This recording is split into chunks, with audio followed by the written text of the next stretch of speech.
കേരളത്തെ സംബന്ധിച്ച് 2026 നടക്കുന്ന നിയമസഭാ തെരഞ്ഞെടുപ്പിന് വളരെ വലിയ പ്രാധാന്യമുണ്ട്.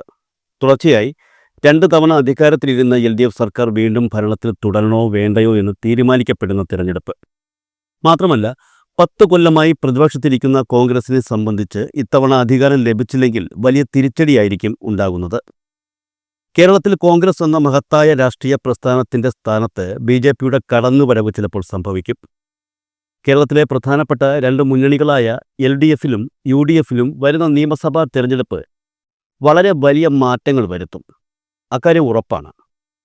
നിയമസഭാ തെരഞ്ഞെടുപ്പിന് മുൻപ് അധികാരം ആർക്ക് ലഭിക്കുമെന്ന കാര്യത്തിൽ ഒരു ഏകദേശ തീരുമാനമുണ്ടാക്കും. അതിനനുസരിച്ചായിരിക്കും കേരളത്തിലെ നിലവിലെ രാഷ്ട്രീയ പാർട്ടികൾ തീരുമാനങ്ങൾ എടുക്കുന്നത്. LDF അടുത്ത തെരഞ്ഞെടുപ്പിലും അധികാരത്തിൽ കയറുമെന്ന് ഉറപ്പ് ലഭിച്ചാൽ UDF മുന്നണിയിലെ പല രാഷ്ട്രീയ പാർട്ടികളും മുന്നണി വിടുന്ന സാഹചര്യമാണ് ഇപ്പോഴുള്ളത്. UDFിന് മാത്രമല്ല LDFിനും ഈ വരുന്ന തെരഞ്ഞെടുപ്പ് വളരെ നിർണായകമാണ്. ഇടതുമുന്നണി അധികാരത്തിൽ വരില്ല എന്ന സൂചന ലഭിച്ചാൽ മറുകണ്ഠം ചാടാൻ ഒരുങ്ങി നിൽക്കുന്ന നിരവധി രാഷ്ട്രീയ പാർട്ടികൾ LDFിലുണ്ട്. പക്ഷേ ഇക്കാര്യത്തിൽ LDF UDFുമായി താരതമ്യം ചെയ്യുമ്പോൾ ഇത്തരം മനസ്സുള്ളവർ കൂടുതലും UDFിലാണെന്ന് കാണാം.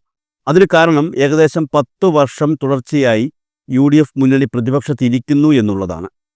അതുകൊണ്ട് തന്നെ തിരഞ്ഞെടുപ്പിന് മുൻപ് ചില മുന്നൊരുക്കങ്ങളും നടത്തിക്കൊണ്ടാണ് UDF ഇലക്ഷനെ സമീപിക്കുന്നത്. ഇത്തവണ കൂടി പ്രതിപക്ഷത്ത് ഇരിക്കേണ്ടി വന്നാൽ തങ്ങളുടെ മുന്നണി കൂട്ടായ്മയെ അത് പ്രതികൂലമായി ബാധിക്കുമെന്ന് കോൺഗ്രസ് നേതൃത്വത്തിന് അറിയാം. അതുകൊണ്ട് ചില വിട്ടുവീഴ്ചകൾ നടത്താനും കോൺഗ്രസ് ഒരുക്കമാണ് എന്ന് വ്യക്തമാക്കി കഴിഞ്ഞു.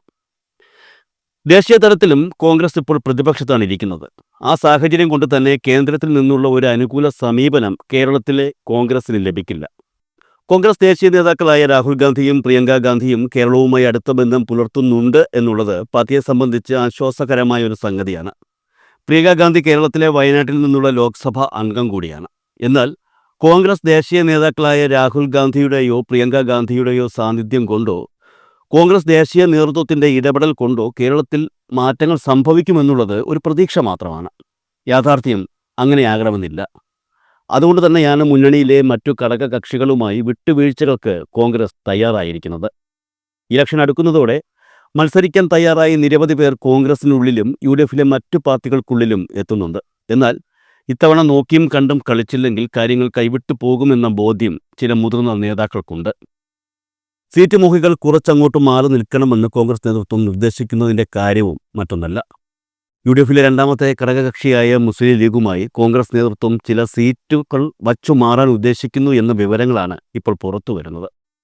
ലീഗിന് സാധ്യതയുള്ള ചില സീറ്റുകൾ കോൺഗ്രസിൻ്റെ കയ്യിലുണ്ട്. ഈ സീറ്റുകൾ ലീഗിന് നൽകി പകരം കോൺഗ്രസിന് സാധ്യതയുള്ള ചില സീറ്റുകളെ തിരിച്ചു വാങ്ങാനാണ് 2 പാർട്ടികളും തീരുമാനമെടുത്തിരിക്കുന്നത്.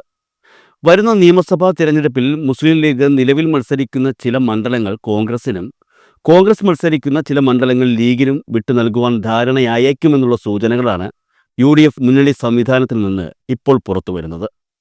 അത്തരത്തിൽ സീറ്റുകൾ വച്ചുമാറുമ്പോൾ കേരളത്തിൻ്റെ വടക്കൻ മേഖലയിൽ, പ്രത്യേകിച്ച് മലപ്പുറം ജില്ലയിൽ മുൻതൂക്കമുള്ള മുസ്ലിം ലീഗിന് തെക്കൻ ജില്ലകളിലേക്ക് കടന്നുവരാനുള്ള ഒരു സാഹചര്യം UDF ഒരുക്കുമെന്നാണ് സൂചനകൾ. നിലവിൽ മുസ്ലിം ലീഗിന് വടക്കൻ മേധാവിത്വം ഉണ്ടെങ്കിലും തെക്കൻ ജില്ലകൾ അവർക്ക് ബാലികേറാം മലയാണ്. തെക്കൻ ജില്ലകളിൽ ഒരു സീറ്റെങ്കിലും ഇപ്പോൾ നേടുക എന്നുള്ളതാണ് മുസ്ലിം ലീഗ് ലക്ഷ്യം വയ്ക്കുന്നത്. അതായത് തിരുവനന്തപുരം, കൊല്ലം ജില്ലകളിൽ ഏതിലെങ്കിലും ഒരു സീറ്റ് എന്നുള്ള ലക്ഷ്യം മുൻനിർത്തിയാണ് ലീഗ് ഈ സീറ്റുകൾ വച്ചുമാറുക എന്ന പ്രവൃത്തിക്ക് പച്ചക്കൊടി വീശിയിരിക്കുന്നത് എന്നർത്ഥം. അതിന് പ്രകാരം നിലവിൽ ലീഗിൻ്റെ കൈവശമുള്ള കൊല്ലം ജില്ലയിലെ പുനലൂർ നിയമസഭാ മണ്ഡലം കോൺഗ്രസിന് വിട്ടുകൊടുത്ത് പകരം കൊല്ലം ജില്ലയിലെ തന്നെ ചടയമംഗലം നിയമസഭാ മണ്ഡലത്തിൽ ഇത്തവണ മത്സരിക്കുവാനാണ് ലീഗ് തീരുമാനിച്ചിരിക്കുന്നത് എന്നാണ് വിവരം. ഇതുകൂടാതെ എറണാകുളം ജില്ലയിലെ കളമശ്ശേരി, കോഴിക്കോട് ജില്ലയിലെ തിരുവമ്പാടി തുടങ്ങിയ സീറ്റുകളും മുസ്ലിം ലീഗ് കോൺഗ്രസിന് നൽകാൻ ഉദ്ദേശിക്കുന്നുണ്ട്. പകരം കോൺഗ്രസിൻ്റെ കൈവശമുള്ള ആലപ്പുഴ ജില്ലയിലെ കായംകുളം, എറണാകുളം ജില്ലയിലെ കൊച്ചി, പാലക്കാട് ജില്ലയിലെ പട്ടാമ്പി സീറ്റുകളാണ് ലീഗ് ആവശ്യപ്പെടുന്നത്.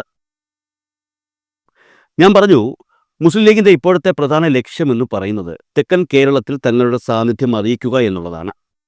കൊല്ലം ജില്ലയിലെ പുനലൂർ നിയമസഭാ മണ്ഡലം ലീഗിൻ്റെ സീറ്റാണെങ്കിലും ഈ മണ്ഡലത്തിൽ തങ്ങൾക്ക് ആവശ്യത്തിന് ശക്തിയില്ല എന്ന് ലീഗ് കരുതുന്നു. മാത്രമല്ല പുനലൂർ മണ്ഡലത്തിൽ മത്സരിക്കുവാൻ മികച്ച സ്ഥാനാർത്ഥികളും ലീഗിനില്ല. ഇക്കാര്യങ്ങൾ കൊണ്ട് തന്നെ ഒട്ടുമേ വിജയപ്രതീക്ഷയില്ലാത്ത ഒരു മണ്ഡലമാണ് ലീഗിന് പുനലൂർ. ഈ സാഹചര്യത്തിലാണ് കൊല്ലം ജില്ലയിലെ തന്നെ ചടയമംഗലം നിയമസഭാ സീറ്റ് ലീഗ് ആവശ്യപ്പെടുന്നത്. ലീഗിന്റെ ഈ ആവശ്യം കോൺഗ്രസ് സമ്മതിച്ചു എന്നാണ് സൂചനകൾ. കാരണം ചടയമംഗലം നിയമസഭാ സീറ്റ് കോൺഗ്രസിന് വർഷങ്ങളായി പിടികൊടുക്കാതെ മാറി നിൽക്കുകയാണ്. കഴിഞ്ഞ തവണ KPCC ജനറൽ സെക്രട്ടറി MM നസീറായിരുന്നു ചടയമംഗലത്ത് നിന്നും ജനവിധി തേടിയത്. അതേസമയം ചടയമംഗലത്തെക്കാൾ കോൺഗ്രസിന് വിജയസാധ്യതയുള്ള മണ്ഡലമാണ് പുനലൂർ എന്ന വിശ്വാസം കോൺഗ്രസിനുമുണ്ട്. പുനലൂരിൽ ആത്മാർത്ഥമായി പ്രവർത്തിച്ചാൽ വിജയം തങ്ങൾക്കൊപ്പം നിൽക്കുമെന്ന് കോൺഗ്രസിന് ആത്മവിശ്വാസമുണ്ട്. മികച്ച സ്ഥാനാർത്ഥിയെ രംഗത്തിറക്കുവാൻ സാധിച്ചാൽ പുനലൂരിൽ കോൺഗ്രസിന് അനായാസം വിജയം നേടാമെന്ന് തന്നെയാണ് കരുതപ്പെടുന്നത്. അതുകൊണ്ട് തന്നെ ഈ ഫോർമുല, അതായത് പുനലൂർ നിയമസഭാ സീറ്റ് കോൺഗ്രസ് ഏറ്റെടുത്ത് ചടയമംഗലം നിയമസഭാ സീറ്റ് ലീഗിന് നൽകുന്ന ഫോർമുല രണ്ട് കൂട്ടരും അംഗീകരിച്ചു കഴിഞ്ഞു എന്നാണ് സൂചനകൾ. ചടയമംഗലം സീറ്റ് ലീഗ് ഏറ്റെടുക്കുമ്പോൾ നിലവിലെ മുസ്ലിം ലീഗ് കൊല്ലം ജില്ലാ പ്രസിഡന്റ് നൌഷാദ് യൂനുസ് സ്ഥാനാർത്ഥിയായേക്കുമെന്നാണ് അവിടെ കരുതപ്പെടുന്നത്. അതുപോലെ തന്നെ ആലപ്പുഴ ജില്ലയിലെ കായംകുളം നിയമസഭാ മണ്ഡലവും മുസ്ലിം ലീഗ് ഇപ്പോൾ ആവശ്യപ്പെടുന്നുണ്ട്. എന്നാൽ ഇക്കാര്യത്തിൽ കോൺഗ്രസിന് അഭിപ്രായ വ്യത്യാസമുണ്ടെന്നാണ് അറിയുന്നത്. കാരണം കഴിഞ്ഞ തവണ കോൺഗ്രസിന്റെ വനിതാ നേതാവും യൂത്ത് കോൺഗ്രസിന്റെ മുൻനിര പോരാളിയുമായ അരിത ബാബു മികച്ച പോരാട്ടം നടത്തിയ മണ്ഡലമാണ് കായംകുളം. കഴിഞ്ഞ 2 തവണ MLA ആയ CPMലെ യു പ്രതിഭ ഇപ്പോൾ ഇമേജ് ഇടിഞ്ഞ അവസ്ഥയിലുമാണ്. അതുകൊണ്ട് തന്നെ അടുത്ത തവണ അരിത ബാബു അവിടെ മത്സരിച്ചാൽ ഉറപ്പായും ജയം തങ്ങൾക്ക് ലഭിക്കുമെന്ന് തന്നെയാണ് കോൺഗ്രസ് കരുതുന്നത്. എന്നാൽ അതുപോലെ തന്നെ ലീഗിനും കായംകുളം മണ്ഡലം പിടിച്ചെടുക്കാൻ കഴിയുമെന്ന ഉറച്ച വിശ്വാസമുണ്ട്. എന്നാൽ ലീഗിന്റെ ആവശ്യം കോൺഗ്രസ് അംഗീകരിക്കാൻ സാധ്യതയുണ്ടെന്ന് തോന്നുന്നില്ല.